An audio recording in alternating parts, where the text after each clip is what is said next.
bem-vindos a mais um Volcast. Hoje a gente está aqui com um convidado super especial que tem se tornado e é sim uma grande referência aí para toda a área da fisioterapia e para todo mundo que quer saber um pouco mais sobre ortopedia. Eu sou aqui Mariana Dias e estou aqui com Rafa. E aí, gente, tudo bom? Voltei na podcast passado, agora voltei para ficar, tá bom? E nós estamos aqui com Leandro Fukuzawa. Seja muito bem-vindo. Muito obrigado, Mariana. Rafa, um grande prazer estar aqui. Eu falei que fico nervoso, né, sendo convidado, é muito mais fácil ser host. Sim, muito então, mais. É um grande prazer, espero não falar uma besteira aqui. E obrigado pela apresentação. Conta um pouquinho pra gente como que começou aí toda a sua vida na fisioterapia. Bom, eu me formei fazem 13 anos, né, em 2010, na São Camilo. E aí, logo em seguida que eu me formei, eu fiz a Santa Casa, né, onde eu me especializei e onde grande parte da minha carreira, assim, ela foi construída. Então lá eu fiz o período de R1, que é os alunos normais, né, depois a gente fica mais um ano, os malucos que querem continuar lá dentro, e eu fiquei, que é um período que você auxilia as pessoas que entram dentro do programa, né. Então lá eu tive o prazer de ficar com a professora Nilza e o professor Flávio Brick, que depois tive a oportunidade de trabalhar com ele lá no GERF, né. Então depois, muita clínica, atendendo o dia inteiro, também tive um consultório próprio. E depois fiz meu mestrado na Unicid, fiz em biomecânica da corrida. E aí, nesse mesmo período, eu tive meio que essa parte, o privilégio de trabalhar com a seleção de futebol feminino, porque o Flávio coordenava toda a equipe, né? E depois de um tempo eu assumi que eu queria viver um pouquinho mais de pesquisa aí. Voltei para Santa Casa com o professor Diego Galassi, comecei uma jornada de algumas pesquisas, hoje estou no meu doutoramento e hoje estou nesse processo de pesquisa e da empresa do Fisioortopedia também. Bastante coisa, hein? Olha, você resumiu. Olha, resumiu. Eu já tava decorado. Foi uma linha do tempo ali, eu falei, caramba, ele estudou, certeza. Bom, o que a gente faz, a gente lembra, eu acho. É verdade. Volta um pouquinho lá na Santa Casa. Formou em 2010. Isso. Você sabe quantos anos, Leandro? Hoje eu tô com 34. 34, tá novo ainda. Acho que sim. Nem parece, né? Era melhor quando tinha menos de 10 anos de formado, né? Era melhor. Pois é, né, cara? E se sente mais prodígio fazendo umas coisas. Ô, Leandro, mas aí você se formou e aí já foi direto pra especialização? Foi, eu trabalhei com o Luiz Escola, que já passou por aqui também. Sim, um querido. E a gente fez estágio na mesma clínica, e aquela clínica, ela era de convênio e tudo, mas a gente tinha uma qualidade muito interessante, né? Mesmo a gente sabendo como que funciona o sistema dos convênios.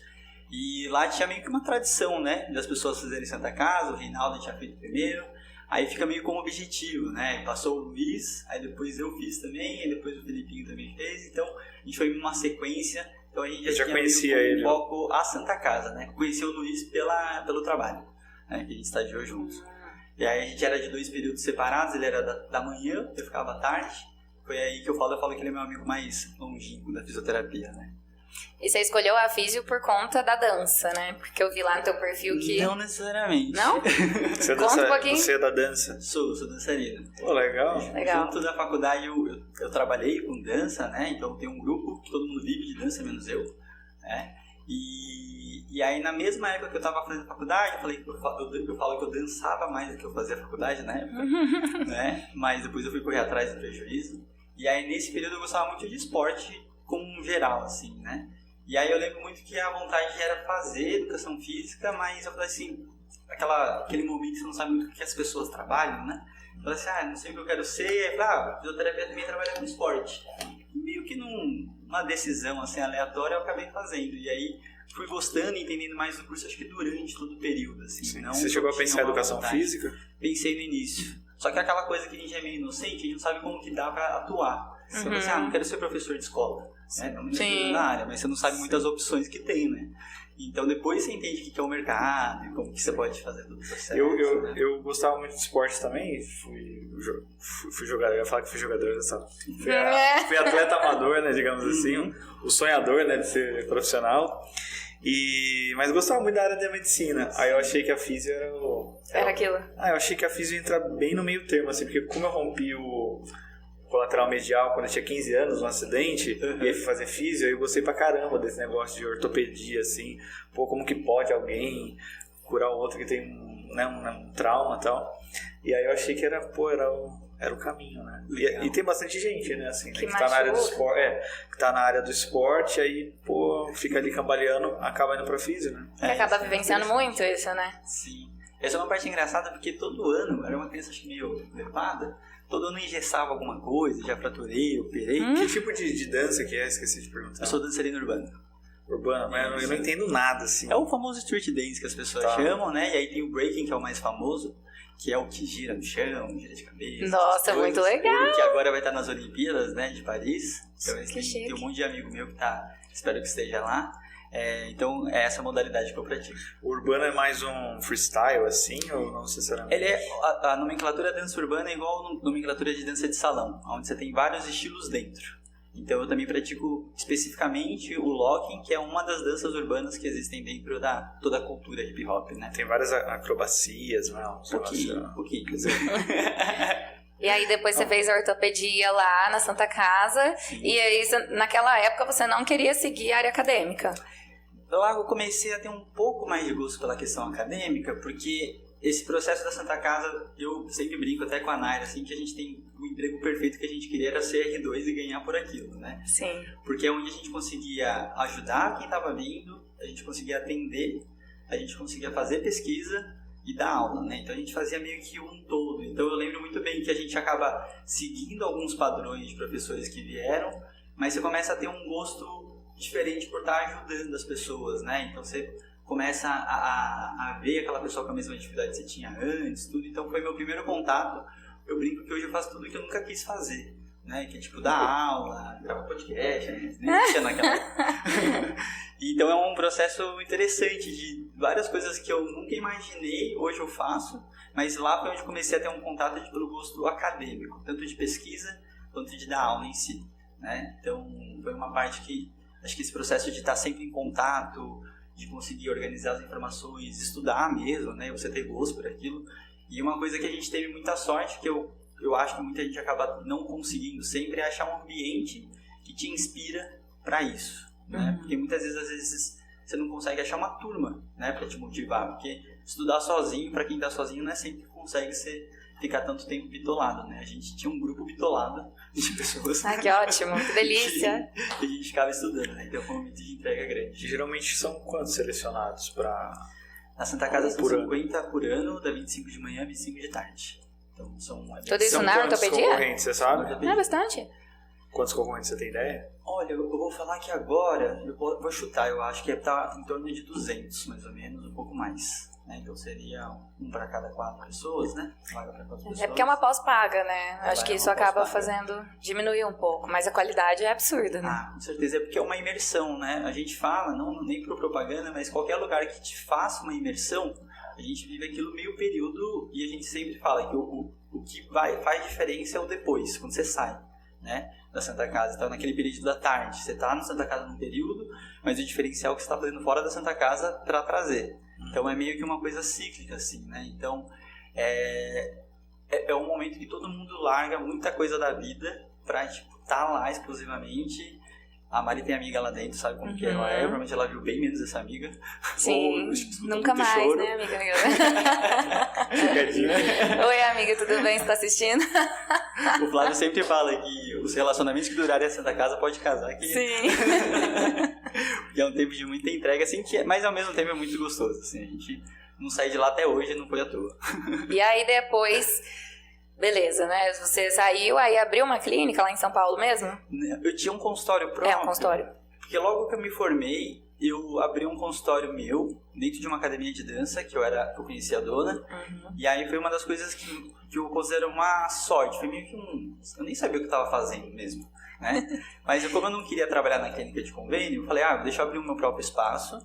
E eu tinha muito medo ainda de atender como fisioterapeuta, porque você fala assim, nossa, agora sou eu sozinho, né? Se der qualquer problema... Mesmo depois da especialização? Não, logo que eu me formei, um pouquinho antes de entrar na Santa Casa, isso, né? Eu me formei no meio do ano. Então aí logo em seguida eu abri o consultório e aí eu lembro que eu vendia como massagem, por esse medo de atender. Sim. Falei assim, não, massagem não tem erro, né? Não tem erro, exato. A gente acha que não tem, né? Na real sempre tem erro, mas...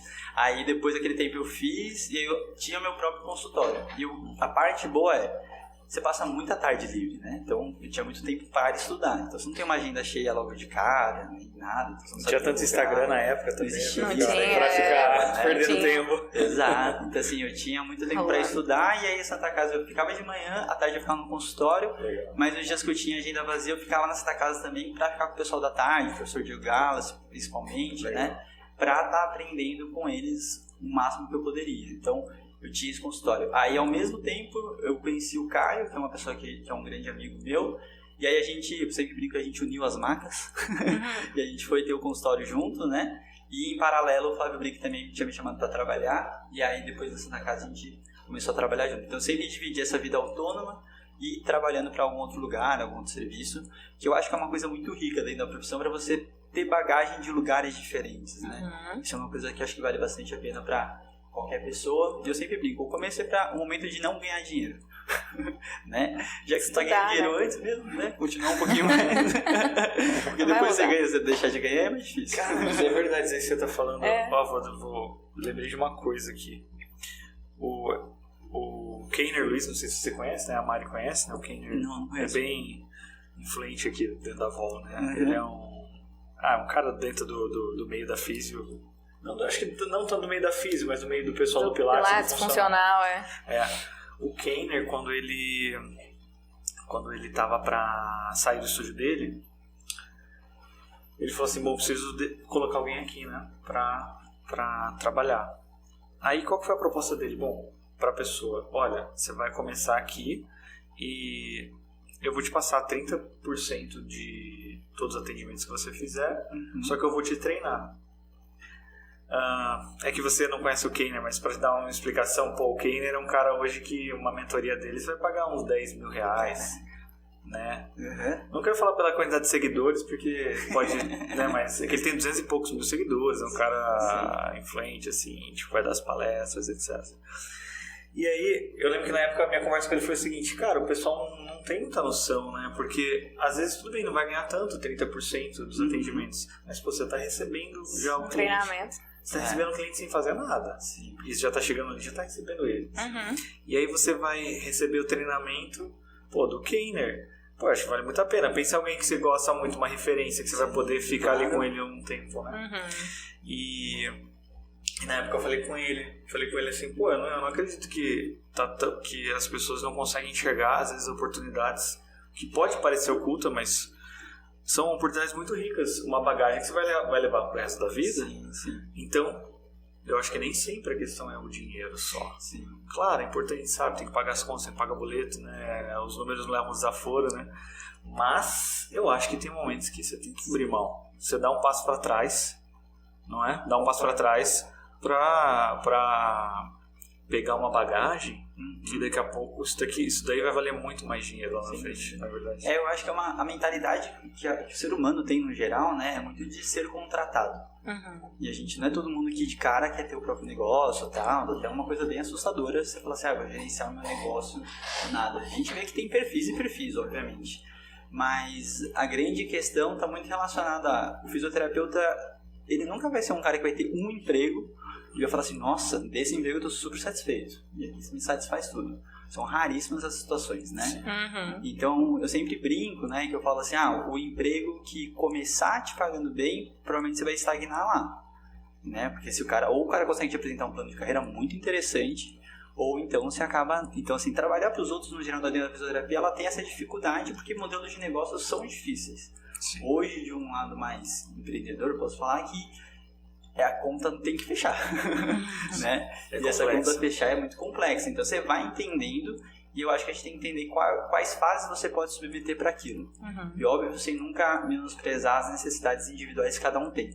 Eu sempre tive o privilégio de não ter que trabalhar pelo valor específico que eu estava ganhando, né? Porque eu morava com meus pais, os custos eram só meus, então era só das minhas loucuras que eu tinha que custear. Não era nenhum luxo, mas já trabalhei em lugares que eu ganhei 300 reais, 500 reais, 700 reais, que fez um volume muito grande na minha carreira e onde eu aprendi muito, né? Eu acho que o fisioterapeuta que está do outro lado, ele só não pode fazer um discurso que fala assim, nossa, né, como eu escutei já muito, você ganha 700 reais, nessa fase ninguém ganhava esse valor. Tá, mas que eu faço com isso, né? Então, às vezes, já 2 anos de formado, tô falando, não numa fase mais inicial. Sempre tem esse discurso. Exato, né? E aí eu acho que é um processo que é muito interessante a gente talvez tentar fomentar, onde em qualquer área fora da fisioterapia fazer estágio é legal. Que é o lugar onde você pode ser promovido, onde você pode ser gerenciado, né? E na fisioterapia fazer estágio não é legal. E a gente tem essa mania, e o que eu acho que alimenta depois, a falta do que a gente chama de peer learning, né? Que é se aprender com pares. Então você não está pensando no peer learning, que é aprender com o ambiente por onde você está, e você acaba não entendendo o que é esse convívio de estar com essa pessoa mais experiente, o que você está antecipando de todo esse processo. Então, respirar o ar de todo mundo que está fazendo algum cenário acontecer, ele é um grande diferencial para qualquer profissão, né? Então, você precisa estar entendendo o que aquilo te agrega, né? E você pode mostrar que aquilo é temporário, né? Então, assim, trabalhar com o Flávio Brick sempre foi um prazer, né? E hoje a gente é amigo pessoal. Então, hoje eu chamo ele para trabalho também. Então, isso é uma coisa que você vai trocando e dependendo de onde está, ele que me chama. Então, é sempre uma troca que pode ser super justa, né? Então, acho que essa construção ela tem que ser pensando um pouco mais na classe. Então, eu acho que tem um pouco dos dois lados, até para inovar um pouco no modelo de negócio da fisioterapia, de toda a situação, porque a gente acaba repetindo padrões, né? Então, a gente depois entende que a gente pode fazer... Ser fisioterapeuta não é só ter um consultório e atender, né? Você pode fazer podcast, fazer milhões de coisas, né? Ter uma empresa, então, assim, é muito além de ser fisioterapeuta. Eu sempre gosto de ressaltar, né? Na fisioterapia a gente tem mais de 60 professores, cada um tem uma rotina totalmente diferente, né? Com conquistas totalmente diferentes. Então, diversificar isso, eu acho que é uma das coisas mais ricas que a gente tem dentro da profissão, para não achar que é todo mundo que vai sair, trabalhar no consultório, atender de tal horário até tal horário, porque cada um vai ter um gosto diferente, né? Legal esse conceito aí que você falou, não conhecia, de trabalhar em paz. Sim, bacana. Sim. É um processo de aprendizagem, na real, ele vem da parte de ensino, mas é uma coisa que, por exemplo, na psicologia, todos os psicólogos, eles têm um supervisor. E ele paga uma sessão para um supervisor, onde ele literalmente vai discutir os casos da semana com alguém mais experiente, com alguém que já ou uma visão de fora. Então a gente sabe, quando a gente está de fora é muito mais fácil ver alguns pontos do que você vivendo aquilo, né? E na fisioterapia não, porque a gente não quer fomentar a nossa própria profissão. Você, vou pagar pro outro cara, eu resolvo aqui, de um jeito, né? Então eu acho que ter ambientes que você pode ter troca, você tem que saber primeiro trocar, aprender a discutir, né? Porque eu acho que todo mundo está querendo muita razão. E aí com isso facilita e ter um ambiente agradável. Você sabe que aquela discussão não está mexendo no ego, na vaidade, não está mexendo em nada específico da pessoa, né? Que é saudável, Você acha que essa dificuldade que a gente tem na físio é mais pela questão do ego ou envolve uma questão do financeiro, ou os dois, na verdade? Eu acho que é da sociedade, né? A gente está num momento totalmente polarizado, a gente está vendo a dificuldade de qualquer discussão, de qualquer tema mais espinhoso, né? Relacionamentos, casais, as pessoas não conseguem discutir entre eles. Imagine dentro de uma profissão que você não conhece a pessoa, você lê um post dele e aí embaixo você quer só xingar a pessoa, né? Então, assim, qualquer coisa errada. Já viu isso? Né? Acontece direto, né? Cada post que a gente tem que falar assim, deleta ou não deleta? Como você lida com isso, né?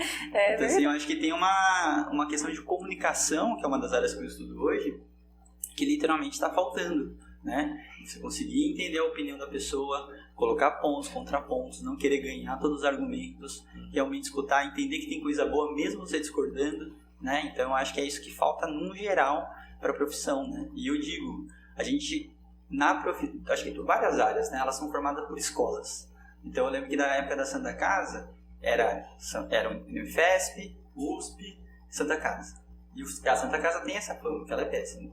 Que é, tipo, o que acontece lá parece que é melhor, né? E aí fica brigando, é a Santa Casa versus USP.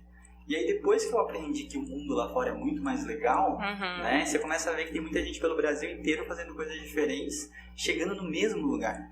E a riqueza disso começa a ser, acho que, a grande questão da fisioterapia, né? Então, quando você expande, tira um pouco assim a visão, amplia a visão, aí eu acho que é aí que você consegue realmente perceber que esse diferente pode agregar. Né? Mas ele tem um trabalho interno, porque você é cultuado para falar que você é de tal escola, você tem que ter orgulho, assim, mostrar orgulho não é bater no peito e bater no outro, né? Então acho que tem um processo bem interessante de trazer pessoas diferentes, opiniões diferentes, para conseguir discutir e ampliar, né? Então essa é uma coisa que é um trabalho interno e contínuo, porque cansa, né? Você ficar o dia inteiro discutindo com as pessoas realmente é cansativo, né? Discordando de pessoas. Saber discordar também tem sua elegância, tem todo um trabalho a ser feito aí. Ah, mas é difícil, né, cara? Ah, claro que é, né? Se fosse fácil. O Leandro é um gentleman, assim, né? Sim. Tipo, né? Não. Postura. Mas a gente respeito. sabe. Quem tá filmando? A gente sabe que o processo é complexo. Não, eu concordo com tudo que você falou. Né? Sim. Mas seria um sonho, assim, pensar em tudo isso. Sim. Né? Ainda é muito complexo. A físio, de certa forma, ainda é novo. Uhum. Pensar em Ainda a quantidade gente de tem anos, muito né? para estruturar ainda, né? Comparado a outros. Muito a valorizar. Exato. E aprender a se valorizar, né? Não tem valorizar. Não adianta tem o monte de crefito colocar um valor lá e todo mundo... não, ignorei. Vi e ignorei, né? Aqui em Campinas, então, nossa senhora. Esse é um processo interessante, assim, que eu acho que quando eu comecei a estudar a parte mais acadêmica, né? Dentro da corrida, dentro da dor, os congressos que a gente foi indo depois, a gente começa a ver discussões sobre matemática, onde você discute com as pessoas sem saber qual que é a profissão dela. E essa é uma parte muito interessante, porque se o foco é baseado em evidência, ter uma discussão rica, a evidência todo mundo lê e tem interpretações diferentes, e é a coisa mais natural. E aí, a partir disso, você discute coisas específicas, né? E aí, quando você vai, eu fui no Congresso Mundial de Dor, alguns congressos de corrida também de fora, onde você começa a ver que aquele cara que você admira muito, você vê que ele não é fisioterapeuta, né? Ele é psicólogo, ele é médico, ele é fisiatra, ele é, sei lá, outra profissão. Então, assim, você começa a entender que quando a problemática é a mesma, quem estiver tentando solucionar ela, eles vão chegar no mesmo ponto. Essa é uma riqueza que eu acho que a gente tem que evoluir ainda bastante dentro da ciência, porque quando a gente fala de leitura de boa evidência, a gente chega no mesmo lugar, teoricamente. Você pode ter algumas, obviamente, divergências que tem que ter, na real, né? Ninguém vai interpretar, né? Se a gente pegar 10 receitas de bolo e pedir para fazer 10 bolos, vai sair 10 bolos diferentes, é normal, né?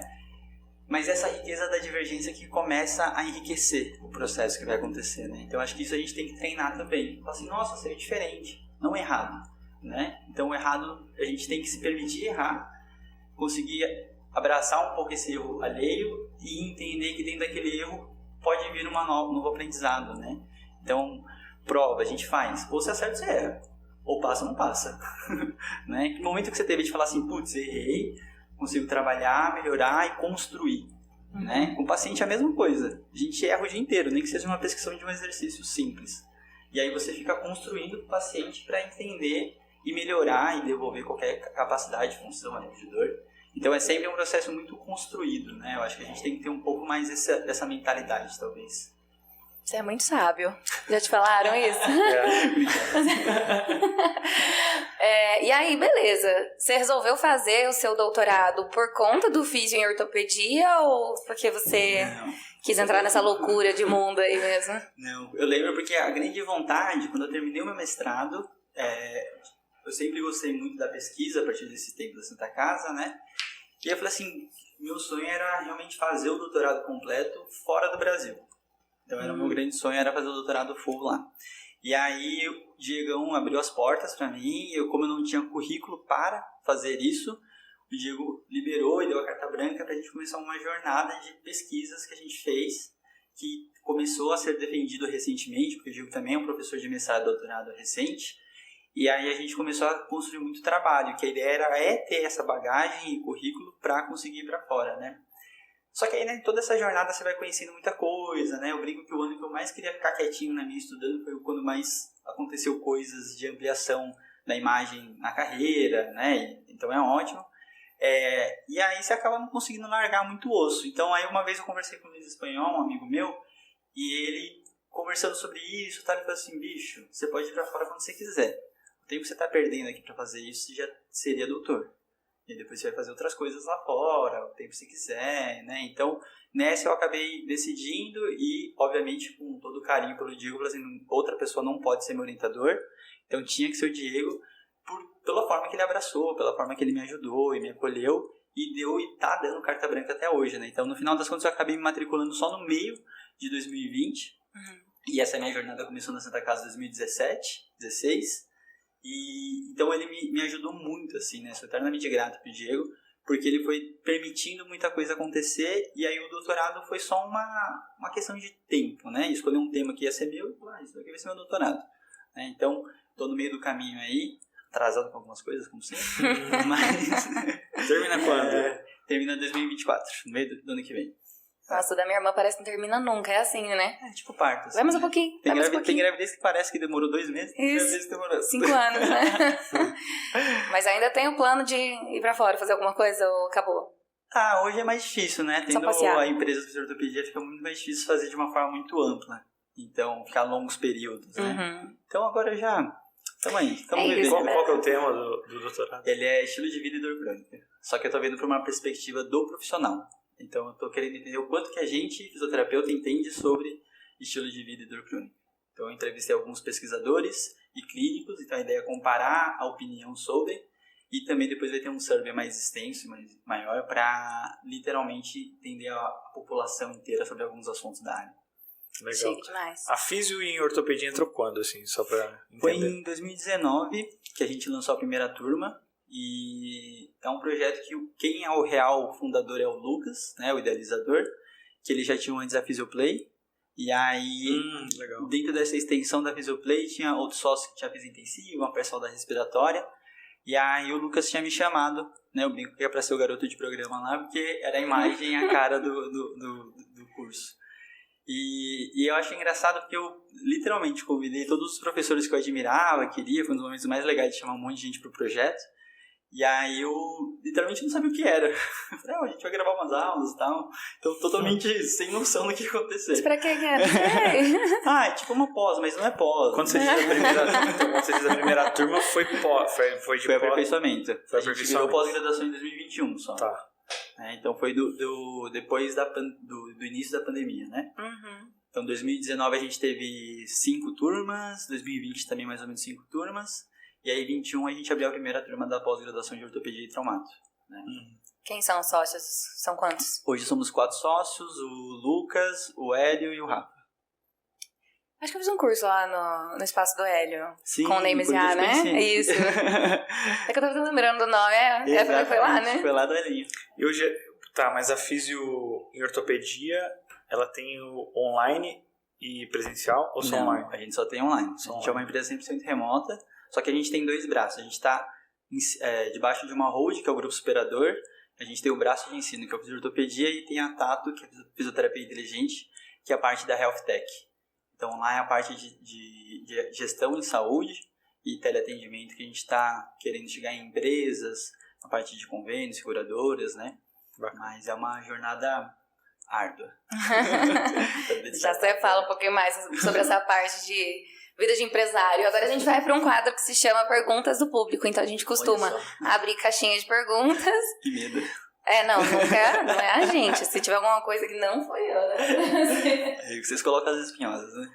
Não. O que te encorajou a empreender na internet, Lê? Olha, eu acho que... Uma necessidade. Nada.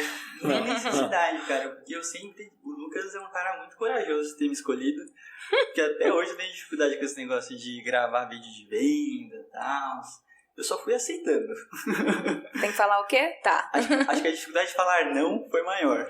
Então, como eu sempre aceitei os projetos, falei assim, cara, que legal, né?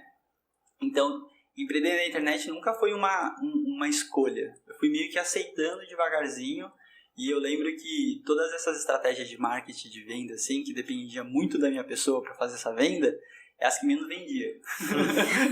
Porque eu precisava muito de um discurso muito específico, né? Que hoje, depois da pandemia, todo mundo já sabe o que é fórmula de lançamento, ganha 3 aulas, depois você vai vender o produto, né?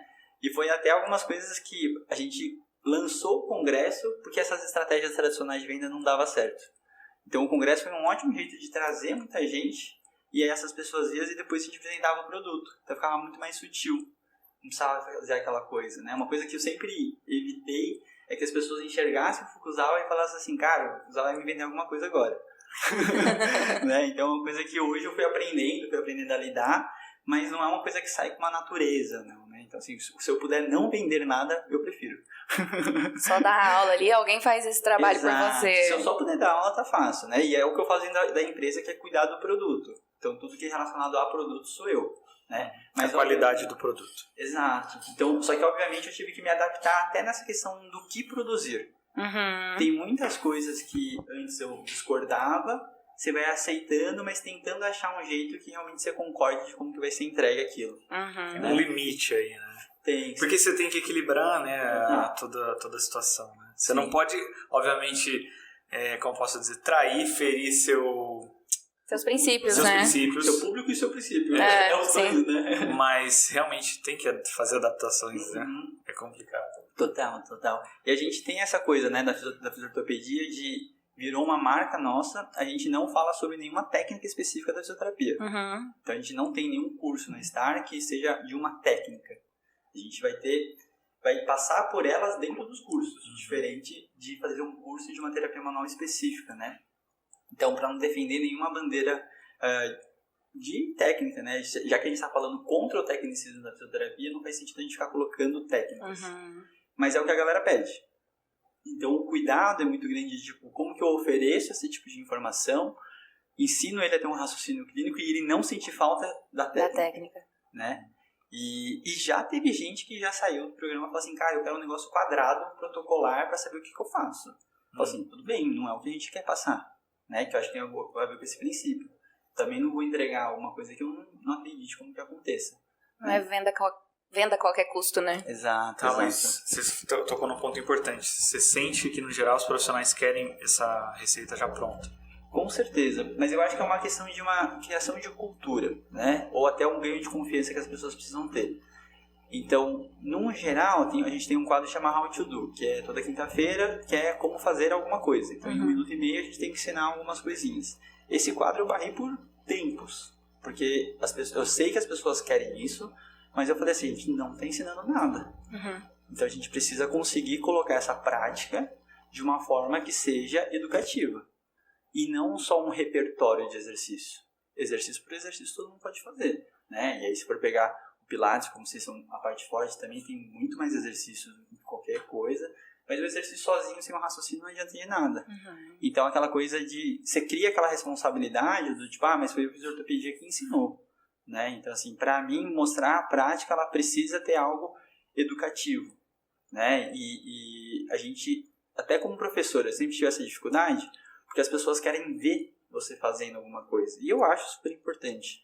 Mas pra mim eu quero ensinar o cara a raciocinar, contar uma história, todo o processo teórico. Mas o cara, mas o joelho, dobra pra cá. Roda pra lado. Tá, mas no final, o que eu faço agora? Não, muito legal essa história aí, mas e agora? Flexão e extensão.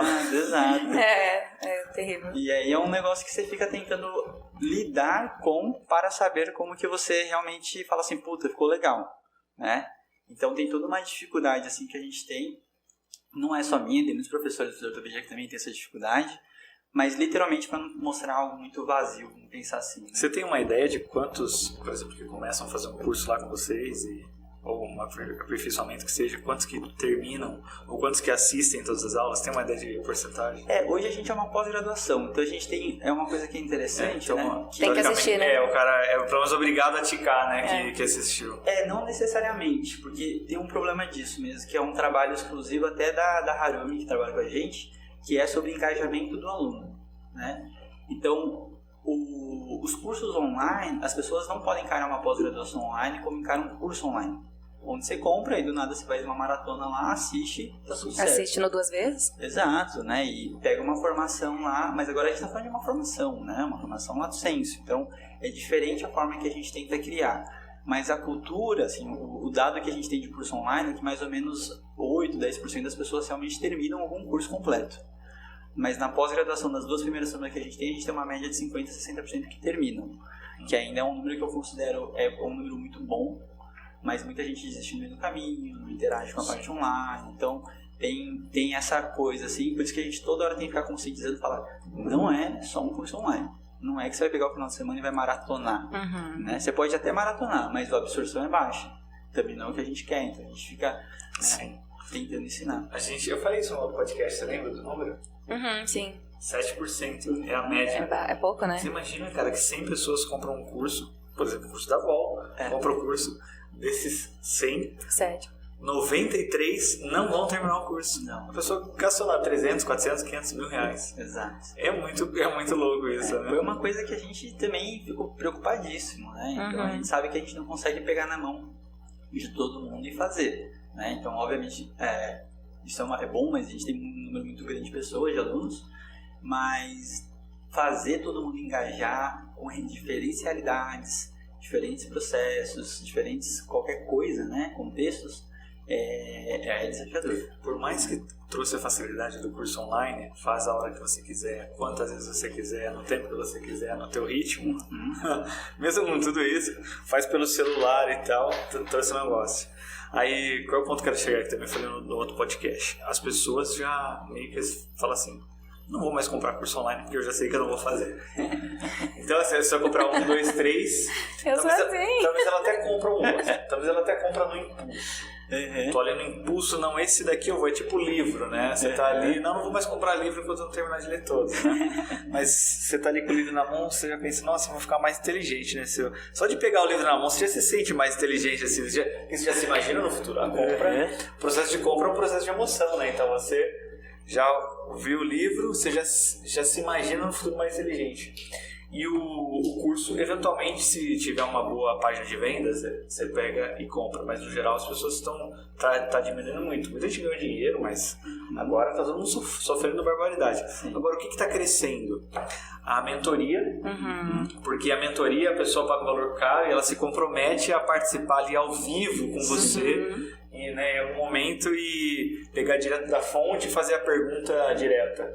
E a outra coisa que está crescendo é a questão da tecnologia. Por exemplo, você pega ali, né, e coloca os dados do aluno, do cliente, do paciente, e aí você tem uma sugestão do que fazer para ele, que aí é o mastigado do mastigado, né? E com a inteligência artificial ainda crescendo, cara, isso aqui vai ser complexo. Eu acho que a ideia é realmente usar a tecnologia a favor, né? As pessoas têm muito medo dessas coisas, só que eu acho que é o melhor, porque o cara, e é uma coisa que eu aprendi muito com a Ana Maria Seriani, que ela viu o podcast dentro do nosso só sobre ensino e aprendizagem, né?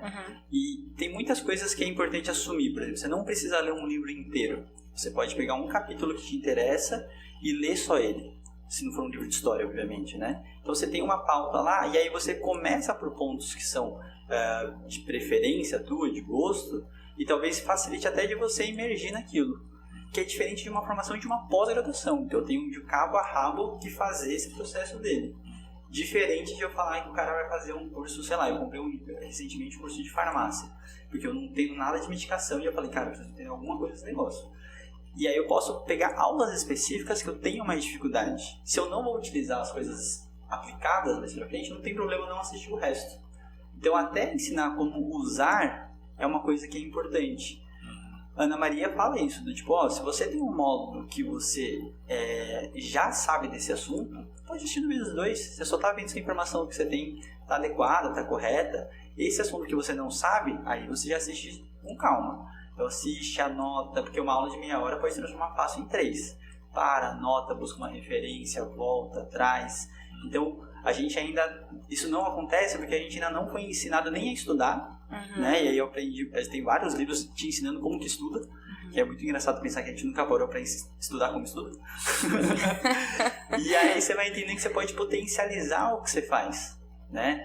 Então isso é uma das coisas mais ricas, e no online é isso. É a independência que a gente sempre falou que quer ter, e aí quando você tem, você fala assim, não consigo.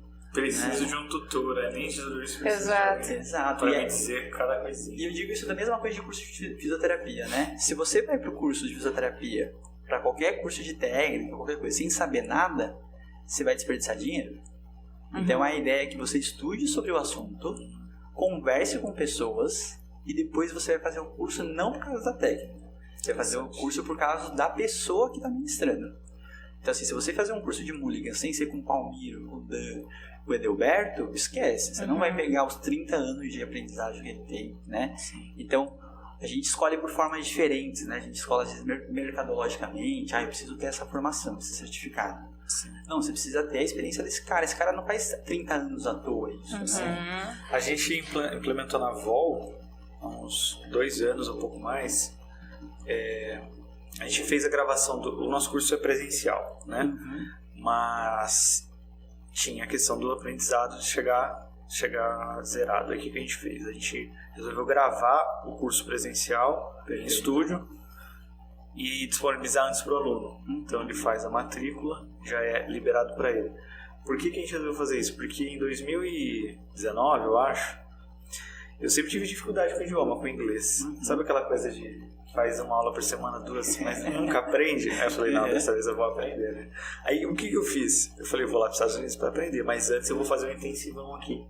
Aí eu fiz o intensivão aqui para depois ir para lá. Aí o que ficou claro para mim? Nossa, tipo, parecia que tava muito mais fácil de aprender. Nossa, não tinha nem como comparar. E aí então a gente tentou ajudar um pouco nesse sentido, disponibilizando o curso online. Perfeito. Acho que foi uma boa investida. Quando você tem esse primeiro contato com qualquer assunto, você está se familiarizando dele. Então, uma coisa muito comum que a gente tem que se acostumar é entender que eu me familiarizo do assunto, a gente é familiarizado com muitos assuntos, mas a gente sabe aprofundadamente poucos, né? Então, sei lá, dor lombar. Dor lombar é o que mais se fala, mais se estuda, mais tem post, mais tem publicação, mais tem tudo. Mas eu vejo que é um discurso tão repetido, porque ninguém está parando para estudar mesmo novas evidências, fazendo não sei o quê. Então tá todo mundo repetindo coisas clichês, porque tá na superficialidade. E aí quando você chega com alguém, você tem que chegar para trocar, de absorver. Senão não faz sentido nenhum você chegar pra pessoa pra ficar, tipo, balançando a cabeça, né? Sim, perfeito. Então isso não formula nada, né? Isso é só um dos formatos de aprendizagem que a gente deixa pela metade, né? Perfeito. Vamos seguir esse, não? Próxima pergunta. Tão novo e tão bem sucedido. Qual o segredo? Estudar. Olha, Estuda. eu considero que o bem sucedido, eu gosto de falar disso no sentido de não é financeiro, com certeza. Eu acho que o novo tem a ver porque eu sou oriental, por isso mais novo do que realmente. Não, você é novo, é novo, sim. Mas no sentido, eu acho que eu sempre tive esse privilégio de poder trabalhar não tipo por onde eu ganho mais. Então, eu realmente acho que, voltando ao que eu tinha falado, eu acho que eu usei bem e eu acho que a gente tem que entender bem essa realidade que a gente tem ao nosso redor, socialmente falando, para ter esse momento de dedicação que realmente foram anos de imersão para conseguir estar em lugares que realmente me fizessem diferença, né? Então, eu acho que eu tive muitas sortes, né? Que eu acho que é uma questão de causalidade. E eu consegui também, de certa forma, poder se entregar. Mas você não considera que você teve um ponto de virada? Você considera, não sei se eu entendi certo, que você foi enchendo o copo de pouquinho em pouquinho? Sim. Mas... E ele hoje tá muito bem cheio, assim, e você, né, tá para transbordar. Ou teve um ponto, assim, chave, assim... Porque tem muito do empreendedor que, tipo, tá na merda, assim, tipo, e tem um ponto, né, pá! Aí o cara tá... Não, porque eu nem tinha essa cabeça empreendedora, eu nem tenho, nem acho que eu tenho. Assim, eu tenho atitudes, né? Mas assim, a parte de gestão, essas coisas de empreendedores eu nunca tive. Mas quando a gente fala assim, que eu acho que fez uma mudança de chave mesmo, quando eu tava no estágio com o Luiz, lá na época da faculdade, eu sempre me considerei um aluno bem mediano, passava com as notas ok, nunca tive nenhuma grande diferença assim de notas. E eu lembro que eu fiz meu primeiro estágio, eu lembro que eu cheguei, a São Camilo era considerada na época uma das melhores. E aí, hoje eu não tenho nenhum problema de falar isso, que eu cheguei num lugar que eu falei assim, todas essas outras faculdades são mais fracas, mercadologicamente, que é onde eu tô. E todo mundo sabia muito mais que eu. E aquilo me deu vergonha e desespero. E aí, a mudança de chave foi, eu comecei a estudar a partir daquele dia. Porque eu falei assim, cara, eu preciso então, tirar um atraso. Teve um momento. Mas foi muito relacionado ao quanto que eu estava me dedicando à profissão. E o que é estudar. Mas a grande questão, acho que foi mais ou menos o que você falou do inglês, é o fazer sentido, né? Então a gente tem que lembrar que todo o processo andragógico de aprendizado de adulto, ele tem que fazer sentido, tem que ter uma motivação. Nossa, isso faz total diferença. E isso é a mesma coisa, você estudar para um lugar que você não usa, você não sabe para que você está estudando, você não consegue nem ver se você está aprendendo ou não, né? Você ia usar na prática o inglês lá depois, que é muito diferente de você estudar para depois falar em português. Né? Então assim, agora eu vou pra lá, vai fazer diferença, né? Então, se eu não for, eu vou passar vergonha, não vou conseguir pedir um prato de comida, né? E nesse caso foi a mesma coisa, eu lembro que aulas que eu considerava muito chata, eu consegui fazer elas ficarem legais, assim, agora eu quero estudar. né? Então, você começa a ter uma vontade diferente e foi essa, acho que é uma mudança só para questão de dedicação. Aí eu comecei numa bitolação forte. A partir de lá. Sigo até hoje, né? Acho que sim. Eu tive essa virada de achar que eu era muito burra quando eu fiz meu primeiro curso depois da faculdade. Porque a primeira coisa que ele falou era não sei o que lá, glide. Eu, quê? E aí todo mundo assim ao meu redor concordando. Eu falei, meu Deus. Glide é muito bom, né? Eu falei, meu Deus, o que é? Eu conheci o Glide, inclusive. Aí eu falei, nossa, não dá. Se eu não sei nem o que é isso aí, eu tô ferrada, tô na moita. Aí que eu fui começar a estudar e começar a entender um pouquinho mais. Aí depois fiz o Múlica com Palmira. Aí eu falei, eu estudei um pouquinho porque eu falei, gente, vai ser um intensivão de vários dias. Cara, a necessidade é muito importante. Que nem você sentiu uma necessidade. Eu preciso tal do negócio. Quando eu fico pensando um pouco da criação dos meus filhos, assim, eu tive uma criação de um jeito, né? Com os meus pais, moramos sempre em casa de favor, aluguel, etc. Então eu tive até a gente estava falando, né, sobre escola particular, essas coisas, né? E hoje eles têm... A gente tenta oferecer coisas boas, né? Mas de certa forma não passam necessidade, né? Eu nunca passei necessidade de comida, né? Não é isso que eu tô falando, mas a gente sempre foi ter uma vida privada, né? Você precisa... Você quer um negócio, você corre atrás, velho, né? Então, a questão da necessidade é fundamental, né? O ser humano precisa ter isso, cara. Senão a gente fica numa zona de conforto, igual uma empresa. A gente tá numa empresa, estamos indo bem e tal. Você fica acomodado, você quer ficar sossegado. Agora, quando vem alguma coisa que você descobriu, opa, tem pra melhorar. Aí você pega e vai atrás, né? Sim. Pô. E eu acho que realmente você precisa ter... Por exemplo, hoje se você pega, se vocês forem lembrar, os amigos de vocês da faculdade, do colégio, que não estudavam e se dão bem hoje, você vai ver o cara se dedicando de uma forma que você fala assim, cara, na faculdade você não se dedica assim não, né? Porque agora tem alguma coisa que tá fazendo muito sentido, né? Pode ser boleto também, mas... Não, mas, cara, mas sou eu nisso daí, porque vou falar uma coisa aqui, não sei se depois vai pros cortes, mas eu era o pior aluno da sala, não porque eu era burro, mas eu acho que eu fui me tornando burro também, porque você não estuda, né? Mas eu sempre gostei muito de jogar bola, então o que eu fazia? Não é exagero não, tá? Eu tinha acho que 12 disciplinas na época da escola, do colégio. E eu tirava a nota vermelha em 11. Só em uma que não, que era educação física. Então, tipo, tem que correr. Então, educação artística era vermelho, cara. Assim, pô, é até difícil falar isso quando eu tô lá com as crianças, né? Porque eu fico exigindo deles, né? E aí eles vêm, né? E minha mãe vai lá e fala, né? Mas seu pai, não sei o que tem. Eu não estudava, literalmente não estudava. Eu praticamente faltava todas as aulas. E pra ficar jogando bola. Só que tinha um negócio, eu não sei se existe hoje, mas no estado de São Paulo, não sei se é da sua época, talvez seja, eu sou de 85, não sei se você pegou isso. A Mari eu acho que não. Mas não tinha reprova. Não se reprovava, porque tinha muito aluno. O que acontecia? Você chegava em janeiro e fazia a recuperação. Você só tinha que ir lá e fazer uns negocinhos muito bestas. E aí você passava de ano. Falo escola pública, né? Sim. Não sei se o Edu eu estudei em escola pública também. Você então 7, 8 anos mais novo do que eu. Então você já pegou também essa parte. Tá, onde que eu quero chegar? Quando eu cheguei na faculdade, eu não entendia nada. Não tinha nada. Eu lembro até hoje que eu fui pra aula de Biologia 1. E aí eu falei pro professor, tô com muita dificuldade, tal coisa. Ele me deu uma primeira orientação. Quando eu fui depois falar com ele de novo, ele falou o seguinte, eu acho que você precisa ler uns livros, tá? Mas não é esses livros aqui, não. Aí ele passou todo o livro, que na época era terceiro ano, né? Hoje eu não sei como funciona direto, né? Parte do ensino médio. Tinha primeiro, segundo, terceiro ano. Hoje você tem até um nono ano e tal. Isso. Né? 8ª série, nono ano. Isso. Então, aí ele me orientou a fazer leitura de alguns livros do segundo e do terceiro ano. Cara, foi muito humilhante pra mim isso, assim. Foi humilhante não no sentido que ele me humilhou, porque eu sei que ele não quis fazer isso. Sim. Mas do tipo, eu tô muito, muito atrás, assim, de todo mundo. Aí que eu comecei a estudar pra caramba. Nossa, aí eu começava a estudava muito. Qualquer pausinha que eu tinha no trabalho, na época eu trabalhava de atendente na Claro, eu pegava pra estudar. Então, o chacoalhão, né, do que igual você teve, o seu foi depois da faculdade, né? Mas eu tive ali, tipo, no primeiro semestre. Tipo, pra mim, sei lá, o professor falava um negócio. Pra mim não tinha biologia. Imagina só, cara, você perder 3 anos de ensino médio de biologia, chegar na faculdade, qualquer coisa que ele falava pra mim, eu tava totalmente É que eu acho que... Desculpa. Só você se sentir, assim, pra trás, não faz diferença. O negócio, eu acho que é a vergonha, né?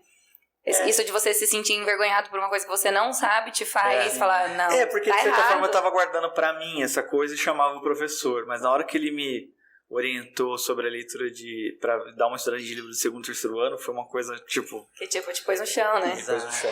Mas é que é uma coisa que a gente, com a vida, a gente vai achando que sempre tem essa... sempre pra cima, né? Só que hoje, né, toda vez que a gente fala back to the basics, né? Tipo, volta pro básico. E até entender a importância do básico, e a gente... como que a gente evita por nome de cursos que sejam básicos, porque o pessoal acha que básico é fácil. Não tem a ver, base é base, mas não tem a ver com facilidade, né? Então, eu acho que essa sensação que você teve o cara me deu um negócio básico, né? E eu acho que na fisioterapia o que mais falta é base. As pessoas querem um negócio super avançado, tecnológico. Sabe cinesiologia, cinesioterapia bem, fisiologia, tá tudo certo. Sim. A vida vai seguir. Nossa, a gente tem batido bastante nessa tecla no Pilates. Do básico, né? Porque no Pilates você vai ver o que mais engaja são os vídeos de exercício pendurado e tal. Exato, a pessoa quer e ela não entendeu que aquilo pode ser. Você pode encarar com uma modalidade. Eu quero entrar numa parte complexa e tal, não tem problema nenhum. Mas assim, pra você fazer bem o Pilates, você pode ser o cara que faz o básico bem. Sim. Tá? Aquele exercício teoricamente mais bestinha, né? Uma pontezinha. Sim. E já tem gente que erra. Total. Né? Isso é um processo. Vamos lá. Qual a sensação de ser considerado uma referência dentro da fisioterapia? Você consegue sentir isso? Não? Mas é uma coisa engraçado, que tem com né? frequência, mas assim, hoje a gente sabe que a gente é bem conhecido no Brasil, assim, né? Mas ser referência eu não considero. Você sente um peso, assim, uma coisa tipo, quando você vai fazer alguma coisa, ou seja, uma postagem, tipo, de carregar esse negócio? Um pouco, mas no sentido de entender. É uma coisa que eu acho que falta na fisioterapia, algumas referências pessoais. Eu acho que a gente tem, às vezes, referências profissionais, sem necessariamente estar acoplado com a parte pessoal junto. Então, eu considero que eu conseguia sou muito natural dentro das redes sociais. Então, não faço, tipo, essa postagem é para interagir muito. Essa postagem é para interagir pouco. Então, como eu uso o meu Instagram de forma mais pessoal, eu não fico postando muito conteúdo propriamente dito do fisioterapia. É só agora que tem o collab que tem coisas lá. Mas eu mesmo nunca postei nada relacionado a conteúdo de fisioterapia.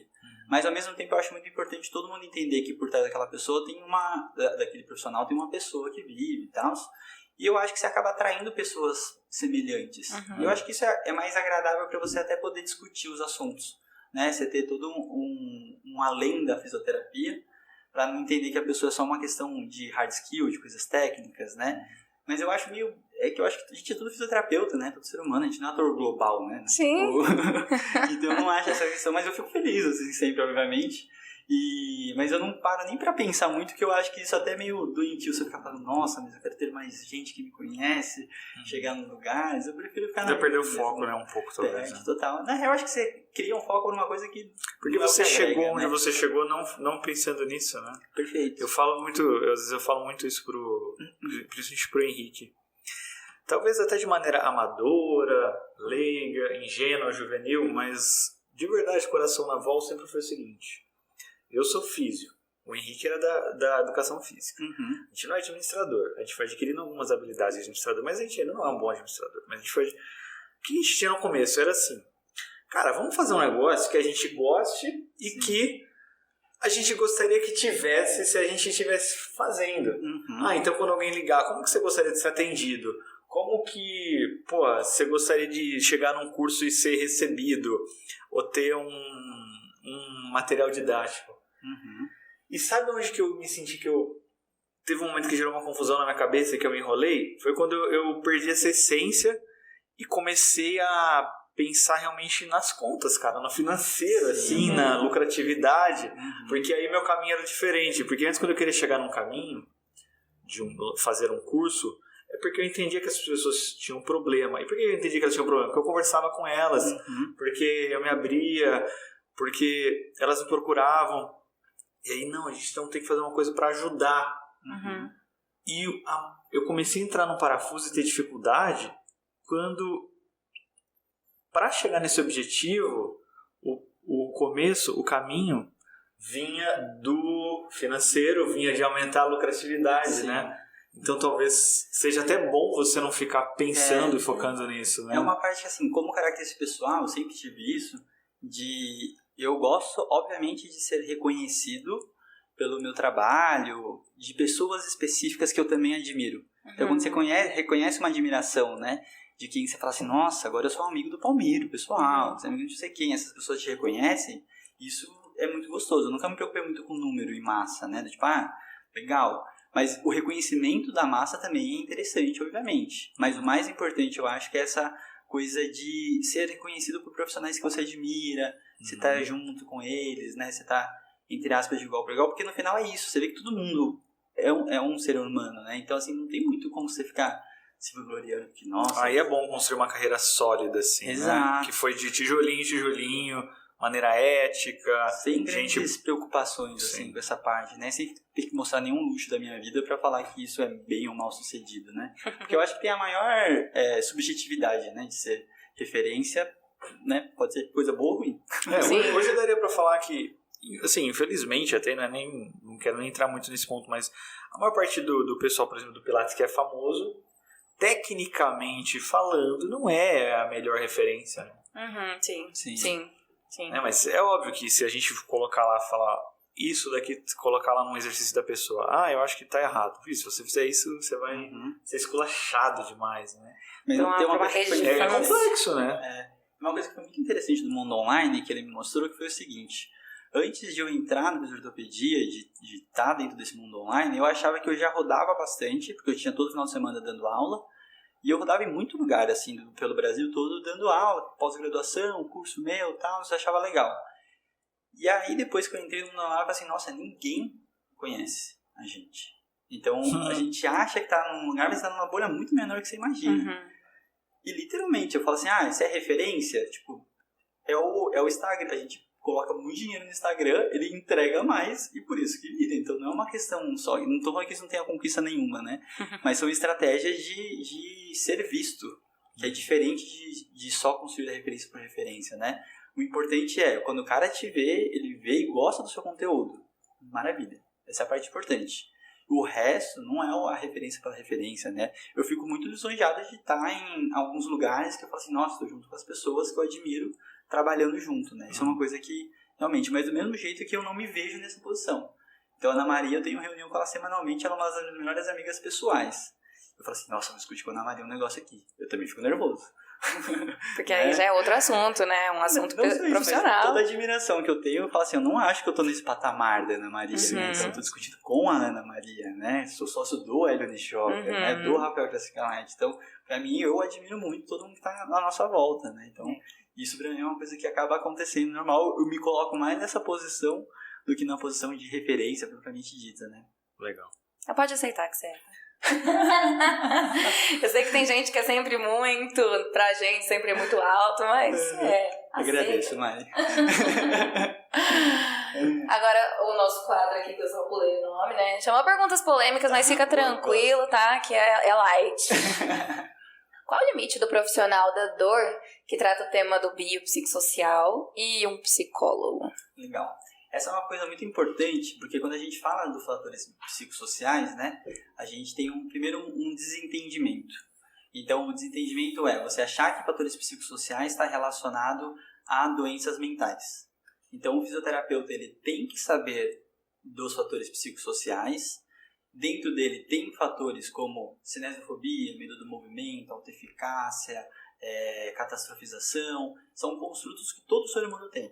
Então, a gente tem que entender e saber, mas ao mesmo tempo a gente sabe que tem doenças dentro desse processo, que é ansiedade, depressão, estresse, várias outras questões, que a gente tem que entender que o paciente não vai chegar pra gente para tratar uma depressão. Ele não vai chegar pra gente para tratar um problema de família. E eu também, como fisioterapeuta, eu não vou chegar e resolver um problema familiar que ele tem, né? mas ao mesmo tempo eu tenho que saber que o meu exercício pode auxiliar e ser coadjuvante de todo o processo se ele tiver uma depressão. Então ele é uma informação relevante. Se quem confunde a fisioterapia com a psicologia não sabe o que é o dia a dia de um psicólogo, né? E eu sempre falo assim, faz um tempo de terapia, porque você vai entender como que essa condução não tem nada a ver com o que você faz, né? Então, na hora que a gente começa a falar e até descrever, né, qual que é a diferença de cinesiofobia e medo do movimento? O medo do movimento não é patológico dessa forma. É óbvio que o cara que machucou o LCA jogando bola, a primeira vez que ele vai jogar bola de novo, ele vai ter um medo do movimento e você é o cara para expor ele de uma certa forma específica. Ele não vai para um psicólogo tratar o medo do movimento dele. Mas se ele já tiver uma fobia específica, uma cinesiofobia, uma terapia à disposição de outras questões, você precisa de um auxílio. Então ele pode ser auxiliar do seu tratamento, mas você tem que saber lidar. Porque o processo minimamente de escuta ativa, de você saber acolher esse paciente, ele é essencial. Mas esse acolhimento não se torna um tratamento psicológico, né? Então a gente não tem base, a gente não tem formação. É a mesma coisa que a gente, como fisioterapeuta, quer fazer o papel de preparação física. Eu não estudei periodização como um preparador físico estudou. Então eu posso passar exercício, mas não quer dizer que eu estou fazendo o papel do educador físico.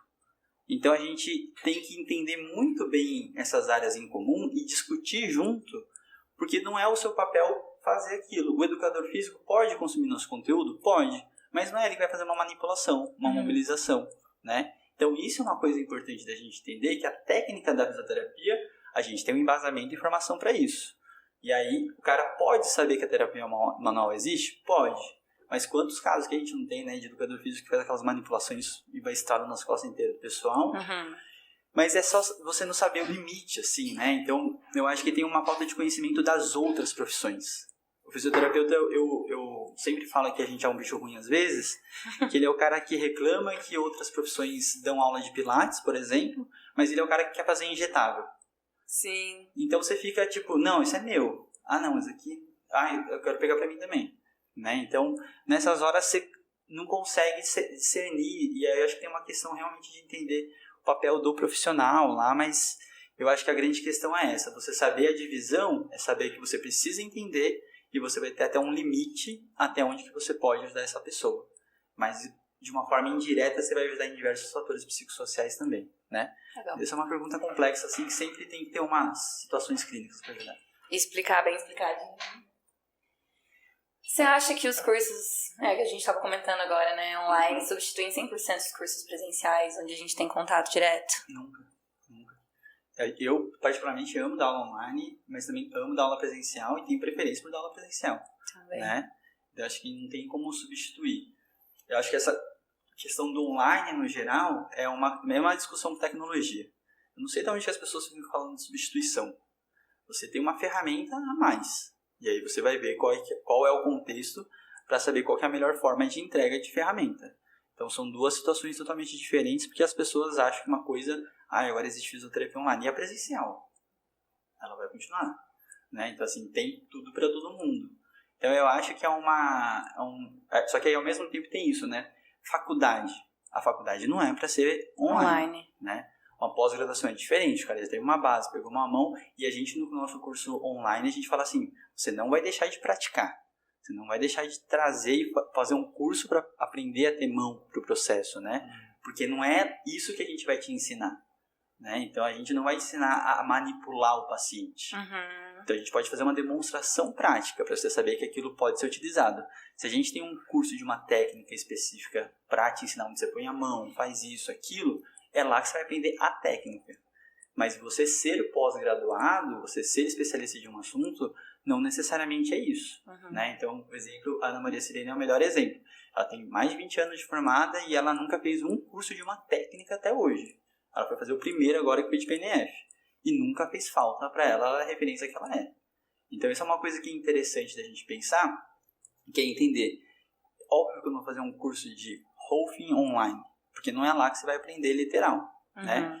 Quer dizer que não dá para aprender? Mentira, porque a gente pegou muito conteúdo de terapeuta manual online, porque antes não tinha tanto curso assim. Então a gente tem um monte de vídeo de americano, gravatinha, e eles fazendo lá todo o procedimento, né? Então já tem essas coisas online faz muito tempo. A gente está chamando de ensino online agora. Sim. Mas o DVDzinho no final do livro sempre teve, né? Do molho também, tá? Sim, tem uns DVDs de Pilates de 20, 30 anos. Exato, né? A referência que vocês têm de Joseph Pilates é em vídeo. Exato. Sunguinha. A gente nunca viu. Alguns viram, né? Mas Alguns viram. Alguns assim, poucos viram. E mesmo assim, os que viram têm divergências sobre como ele trabalhava. Mas só pra fechar, é uma coisa muito interessante que eu sempre falo, assim, né? Hoje, eu não vou presencial fazer uma coisa que eu poderia fazer online. Né? Eu acho que são coisas totalmente diferentes. Quando eu tô numa sala de aula, eu falo assim, gente, ignora o slide. Eu tô aqui com vocês, vamos trocar ideia e faço a minha dinâmica dentro da aula. Depois, se vocês quiserem, eu gravo a aula pra vocês, mando uma aula gravada, porque, assim, eu me recuso a ficar na frente dando uma aula expositiva como faria gravada, né? Então, isso é uma coisa que é importante pra saber discernir, até a gente como professor. Eu tô indo lá pra quê? Pra fazer uma coisa que eu faria gravada? Eu falei, não, eu acho que eu posso ser diferente, né? Sim. Perfeito. Completa a frase. Profissionais que param de estudar... Ficam pra trás, né? Fácil, né? Essa é fácil. Acho que ficam pra trás, bastante. Você diz aí, você tá estudando, somar do comecinho até agora, quantos anos? 35. São 13 de formado, né? Então, pelo menos isso. Mas acho que essa dificuldade aí que você falou das pessoas não saberem como estudar, né? A gente não sabe realmente estudar até... criar o seu próprio método. Sim. Ou parar pra ler um livro igual você, né? Total. A gente tem essa cultura hoje, que ainda bem que tá virando uma moda, que é do lifelong learner, né? Do aprendizado contínuo. Então, isso é uma cultura que está sendo cada vez mais implementada e ele fala com uma habilidade do futuro de você ser um eterno aprendiz de forma literal. Então, a fisioterapia, qualquer área, ela se recicla muito rápido, né? A área da saúde no geral. Então, não é uma coisa tipo, eu me formei, agora eu sei. Eu me formei e agora eu posso estudar. Você começa a estudar, a profissão começa depois, né? A gente tá falando da tapotagem, né? Eu vi um meme da tapotagem agora. Você viu porque você falou perto do seu telefone. Oi? Pode ser. Você falou, Não, mas eu vi um... É porque assim, eu tô desde 2013 sem atuar mesmo, assim, né? Porque eu me envolvi na parte administrativa. Então eu falei pra Mari, tava falando que algumas coisas eu realmente já nem lembro mais, né? E a gente falou da tapotagem, eu nem sabia que não podia mais fazer a tapotagem, né? Porque meu filho teve problema respiratório há uns 2 anos atrás. Eu vi o meme da tapotagem, o meme falava sobre coisas da fisioterapia, né? Então tinha o pessoal lá dando feliz, mais ou menos, tristinho, chorando. E enterrado tá de tapotagem, né? Então, assim... Ventosa? Até pode fazer, só não pode falar que funciona. Exato. Poder pode tudo. Serve como um carinho, vai. Muito bom pra massagem, hein? Nossa. Não tinha aquele que fazia assim? Exato. Agora a gente tem um quadro que se chama Você Se Lembra? A memória não é boa, mas... Vixe. Não, mas a gente não foi tão fundo, ó. Sabe que post é esse? Nossa, sei. Acho que foi o meu primeiro post do Instagram. Todo mundo lembra. É muito bom isso. O que é aquilo ali? Uma garrafa de cerveja? Eu Uma acho. cerveja de uma cervejaria que eu amava de paixão, que é a Brew Dog, que fechou. A Brew Dog é uma cervejaria lá em Pinheiros. Muito boa. Você é de São Paulo mesmo? Sou de São Paulo. A gente essa é uma cervejaria muito especial, porque eu e o Caio, a gente ia toda quinta-feira lá pra ficar falando da vida. E lá tem o que é legal da Brew Dog é que eles têm a cerveja da casa e toda semana tem cervejas novas que não são da casa. Então toda semana a gente ficava sempre experimentando cerveja nova. Então quinta-feira era o dia de ficar falando da vida e muito Beer Dog ou Brew Dog? Brew Dog. Fechou. Ela infelizmente fechou. Ela é uma cerveja parou de ir, né, meu? Aí a gente parou de ir. Foi a pandemia. Mas ela é uma cerveja muito boa. Ela tem em poucos lugares do mundo, assim, tem uns 4, 5 pontos do mundo só. Que chique. Outubro de 2014, seu primeiro post, tá? Viu só? Novato no... Eu zoava meus amigos que postavam as coisas. Você zoava, aí corta para ele no podcast. Daqui a pouco eu tô no TikTok fazendo a mesma coisa. Ai, meu Deus. E essa foto, essa história aí da seleção? Isso aí foi um privilégio também, né? Uma sorte caiu no colo, literal, porque o Flávio Breck virou o coordenador da seleção de futebol feminino. E aí eu tive esse momento de trabalhar com as meninas da seleção, né? E a gente teve pegou um momento muito carente no feminino, vocês sabem muito bem como que é a discrepância.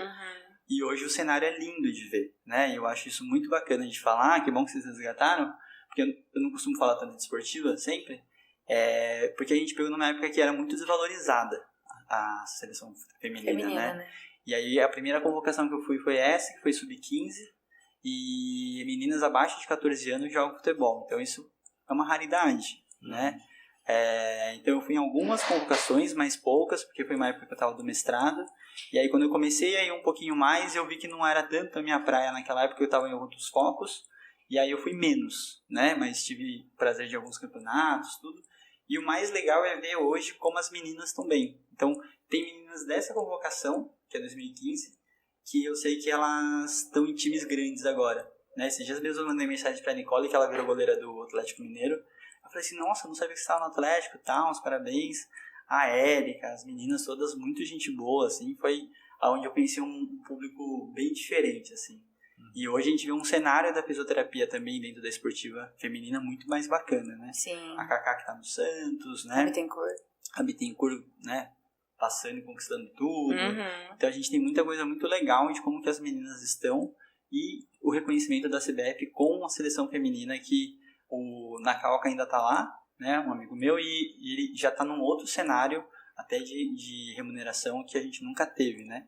Então literalmente dava mais prejuízo do que quando a gente estava lá, porque a gente tinha que deixar tudo para vir. Então era aquela coisa de vai, bota, fecha toda a gente, fica 2 semanas, um mês fora, né? Então é um negócio bem difícil, assim, não era sempre que dava.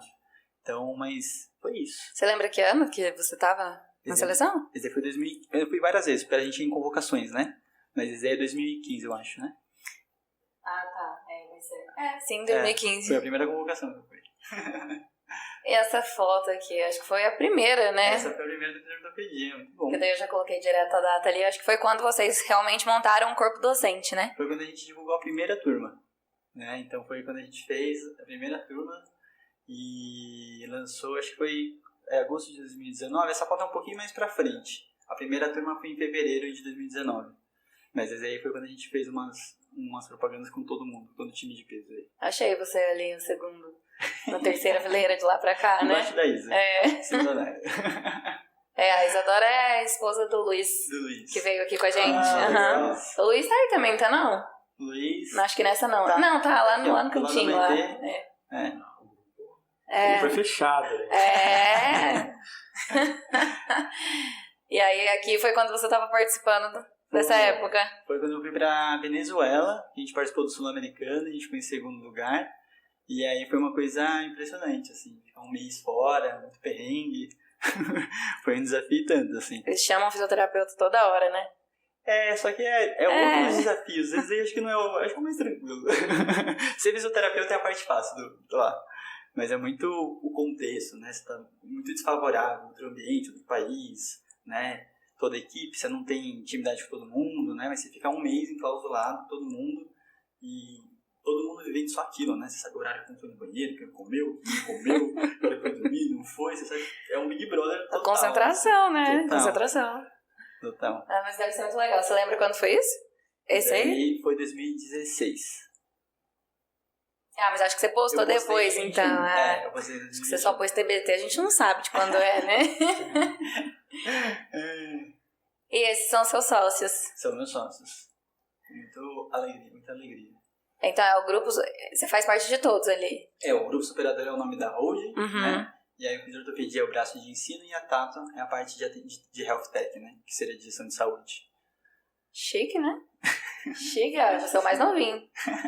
Na real, o mais novo é o Rafa. Só não aparenta, mas tudo bem. Essa foto é de agora, né? De 2022. A gente tirou agora no final do ano, que era por causa de uma premiação que a gente tinha ganhado, e aí a gente tirou essa foto. Precisava. O que é essa premiação? É uma premiação de startup. Agora, eu não lembro exatamente qual que é. A gente ganhou alguns prêmios esse final do ano, eu não lembro qual que é exatamente. Nossa, que metido, gente. São coisas das startups. Startup. O Rafa é o responsável por isso. Eu cuido só do ensino. Startup é bem paulista, né? Falei startupeiros. Eu falo, todo mundo que vai pra São Paulo começa a falar assim. A Vitória fala assim agora, que é minha amiga, que é em comum com ele. Fala, Mariana. Eu falo, que isso, minha filha? Você não é daqui não, viu? Da moda, E o que esse crescimento todo significa pra você? Muito trabalho. Tô cansada. Muito trabalho, com certeza. Mas acho que é muito reconhecimento, como eu falei anteriormente. É muito trabalho, muito reconhecimento, né? O Keiner Sagan. Aí, Olha aí. então, acho que é uma questão realmente de... A gente não tem muita noção, né? Acho que a gente nunca viu todo mundo que tá na plataforma junto. Então, é uma coisa que você... Tem momentos que você tem que respirar. E eu até falei agora com o meu amigo no almoço, que assim, que a hora que você tem muito mais esse reforço positivo externo do que interno. Porque o dia inteiro, você como administrador, gerenciador, você sabe que é o dia inteiro resolvendo pepino, problema. Aí você não vê sempre a parte boa, né? Então, é legal quando alguém de fora vem, reconhece, fala que tá super legal, né? Então, a gente realmente, no dia a dia, a gente não consegue sempre sentir toda essa alegria. Então, acho que em alguns momentos como esse, a gente para e fala assim, tá dando bom. Você mandou hoje, não mandou? Mandei, que eu vou bater 150 no Insta.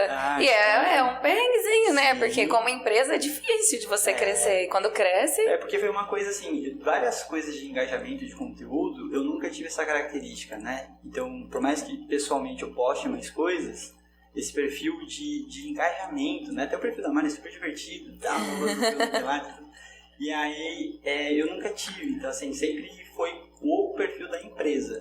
E eu acho que é uma peneira para ter pessoas qualificadas também, não só número, mas pessoas que realmente estão consumindo conteúdo e que está ajudando alguém de forma diferenciada, não só o número pelo número, porque senão a gente só compraria a gente, né?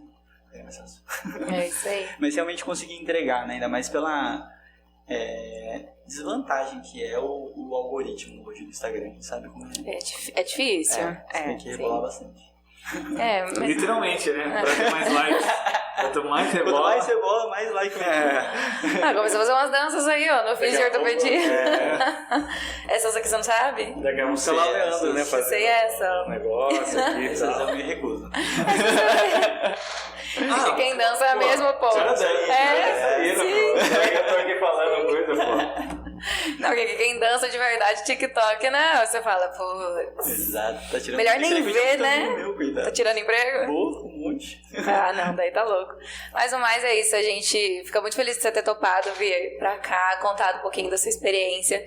Pra quem não segue, já começa a seguir aí, que ele é uma grande referência, fala muita coisa bacana também no Insta. Ele já tem lá um dos primeiros posts, né? Você já fala assim... Eu não vou ficar falando sobre fisioterapia aqui, então segue ele pra seguir alguma coisa divertida mesmo, né? Às vezes ou outra tem uma discussão de caso, mas foi um prazer ter você aqui, Fuku. A gente vai encerrando, você quer falar alguma coisa? Vai falar direto pra aquela câmera. Fukuzawa, né? É o Leão. Fukuzawa. Fala assim, uma frase de fechamento, sabe?